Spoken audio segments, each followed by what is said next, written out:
আসসালামু আলাইকুম সবাইকে। চোখের বিভিন্ন রোগ নিয়ে বিস্তারিত আলোচনার নতুন একটি পর্বে আপনাদের সবাইকে স্বাগত জানাচ্ছি। আমি ডক্টর রাজিত। আজকে আমরা আলোচনা করব লেজি আই বা অ্যাম্বলায়োপিয়া নিয়ে। এটি একটি সাধারণ চোখের সমস্যা, বিশেষ করে শিশুদের দেখা যায়, কিন্তু ঠিক সময়ে চিকিৎসা না নিলে এটি স্থায়ী দৃষ্টি সমস্যা তৈরি করতে পারে। আজ আমরা জানব লেজি আই কী, লেজি আইয়ের কারণগুলো কী কী, চিকিৎসা পদ্ধতি কী এবং কখন ডাক্তার দেখাবেন। চলুন শুরু করা যাক।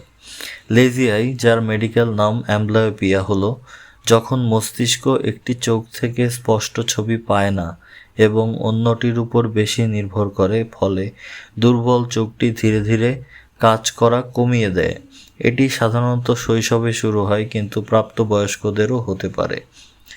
এটি চোখের একটি জটিলতা নয়, বরং মস্তিষ্ক ও চোখের যোগাযোগের সমস্যা। সময় মতো চিকিৎসা না করলে দৃষ্টিশক্তি স্থায়ীভাবে কমে যেতে পারে। লেজি আইয়ের প্রধান তিনটি কারণ রয়েছে। 1 নম্বরে আমরা বলতে পারি স্ট্র্যাবিসমাসের কথা। চোখের মাংসপেশির ভারসাম্যহীনতা, যেখানে চোখ দুটি আলাদা দিকে তাকায়। একটি চোখ সোজা থাকলে অন্যটি ভিতরে বা বাইরের দিকে ঘুরে যায়, ফলে মস্তিষ্ক এক চোখের ছবি ইগনোর করে। রিফ্র্যাক্টিভ এরর, একটি চোখে বেশি মায়োপিয়া, হাইপারোপিয়া বা অ্যাস্টিগম্যাটিজম থাকলে মস্তিষ্ক ঝাপসা ছবি পায় এবং শক্তিশালী চোখের উপর নির্ভর করে। 3. চোখের অন্যান্য সমস্যা, যেমন জন্মগত ছানি, কর্নিয়ার সমস্যা বা টোসিস, চোখের পাতা ঝুলে পড়া, যা দৃষ্টিশক্তি বাধাগ্রস্ত করে। মেকানিজম, মস্তিষ্ক স্বয়ংক্রিয়ভাবে দুর্বল চোখের সংকেত উপেক্ষা করে এবং শক্তিশালী চোখ ব্যবহার করে। দুর্বল চোখের দৃষ্টিশক্তি আরও কমে যায়। এবার আসুন আলোচনা করা যাক চিকিৎসা পদ্ধতি নিয়ে। লেজি আইয়ের চিকিৎসা বয়স ও কারণের উপর নির্ভর করে। লক্ষ্য হলো দুর্বল চোখকে সক্রিয় করা। প্রথমত আমরা বলতে পারি আই প্যাচের কথা।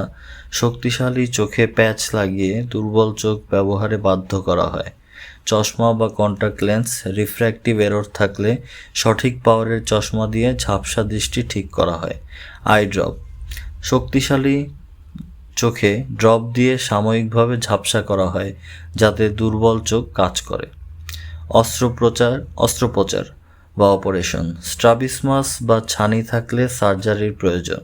ভিশন থেরাপি, বিশেষ ব্যায়ামের মাধ্যমে চোখ ও মস্তিষ্কের সমন্বয় উন্নত করা হয়।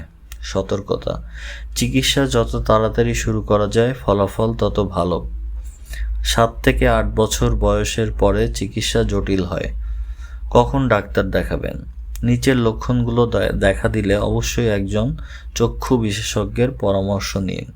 শিশুর একটি চোখ বেঁকে তাকানো, পড়া বা দেখার সময় চোখ বন্ধ করা, মাথা ব্যথা বা চোখে চাপ অনুভব করা, স্ক্রিন বা বই কাছাকাছি নিয়ে দেখা, চোখ দিয়ে পানি পড়া বা ঘন ঘন চোখ ঘষা। শিশুদের 3 থেকে 5 বছর বয়সের মধ্যে রুটিন চোখের পরীক্ষা করানো উচিত। যদি কোনো সমস্যা না থাকে তবুও রুটিন চেকআপটি করতে হবে। লেজি আই একটি গুরুতর সমস্যা, কিন্তু সঠিক সময়ে চিকিৎসা নিলে সম্পূর্ণ সুস্থ হওয়া সম্ভব। সচেতনতাই পারে স্থায়ী অন্ধত্ব রোধ করতে। ভিডিওটি ভালো লেগে থাকলে শেয়ার করুন, লাইক করুন এবং আমাদের চ্যানেলটি সাবস্ক্রাইব করুন। চোখের যত্ন নিন, সুস্থ থাকুন, ভালো থাকুন। আজকের মতো এখানেই বিদায় নিচ্ছি। আসসালামু আলাইকুম।